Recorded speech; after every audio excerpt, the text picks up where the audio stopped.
Сайн байцгаана уу хүүхдүүдээ? Өнөөдрийн хичээлээр оньсог гэж юу болох талаар үзнэ. Бусдаар тайлбарлах ёгт битүү утга агуулгатай таавар үгсийг оньсог гэнэ. Бүгдээрээ өнөөдөр Сараа болдоо хоёртой оньсог таалцъя. Өөхөн бөмбөхөө арга сэгсэхээ тэр юу вэ?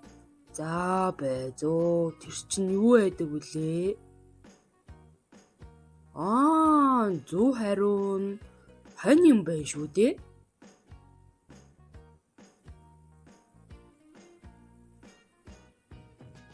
Алтан шар бөмбөг агаар тэнгэрээр хөөрнө тэр юу вэ?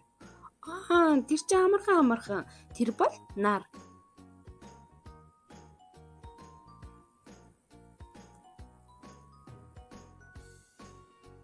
Газрын гадас ганц хөлтэй юм бүү? Тэр юу вэ? За бод жоохон бодъё. Зөв хариу нь мөн юм байна. Хөлгүй байж явдаг, нүдгүй байж уйлдаг.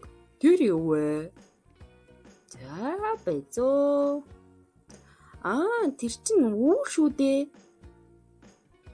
Зөв байна. Сараа болдоо хоёрын таалцсан оньсгийг гэртээ цээжлээрээ хүүхдүүдээ.